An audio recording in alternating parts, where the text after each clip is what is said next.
Eksklusibong nakuha ng GMA News sa mga dokumento ng paglabas sa bansa ni Cristina Serio, ang itinuturong illegal recruiter ni Mary Jane Veloso. Tinututukan din ng mga otoridad ang mga umano'y pagbabanta sa buhay ni Serio mula sa hinihinalang sindikato ng droga. Balita hatid ni John Consulta.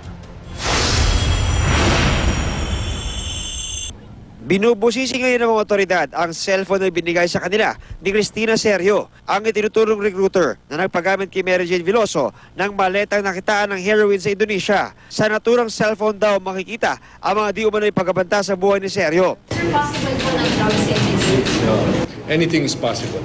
Nasa protective custody ng PNP ngayon si Serio. Tumanggi sila magbigay ng mas malalim na detalye dahil posible raw sangkot ang West African Drug Syndicate o WAD sa kaso.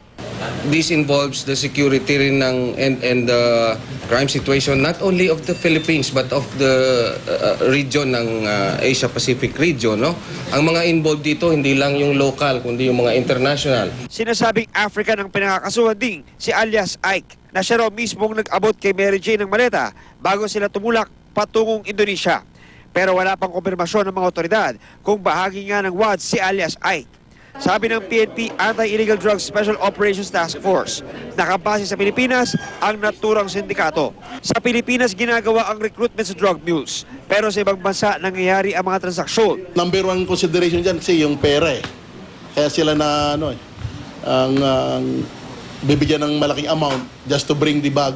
Problema is economic nga. Malakas ang loob ng mga Pilipino. Kabilang sa kanilang modus ang paghikayat sa mga interesado magtrabaho sa ibang bansa. Wala raw silang kaalam-alam na ang maletang ipapagamit sa kanila may laman na palang droga. Tulad ng di umano'y nangyari kay Mary Jane Veloso. Habang patuloy ang pag-usad ng investigasyon, tuloy-tuloy naman ang paalala ng mga otoridad, lalo na sa ating mga pasero, na mag-ingat sa pakikipag-usap sa mga taong hindi naman natin kakilala. At huwag na huwag din tatanggap ng mga padala ng basta-basta para makaiwas sa problema. Batay sa travel records na eksklusibong nakuha ng GMA News, 9 na beses lumabas ng Pilipinas si Serio mula taong 2009 hanggang 2010. April 21, 2010, parehong lumabas ng bansa sina Serio at Mary Jane. Bumalik daw si Serio sa Nueva Ecija matapos ang ilang araw at sinabi sa pamilya Veloso na maayos ang lagay ni Mary Jane. Ipinasumpina na ng DOJ si Serio at live-in partner nitong si Julius Lacanilao na siyang nagpakilala daw sa recruiter kay Mary Jane. Tinututukan naman ng NBI ang impormasyon mula sa Facebook user na nagsabing nakilala raw niya si Serio nang makita sa TV. Kahawig di umano ni Serio ang babaeng minsay lumapit sa kanya sa airport at nakiusap na dalhin ang bag niya dahil ubos na raw ang kanyang bag allowance. Pero hindi niya raw ito pinagbigyan. John Consulta, GMA News.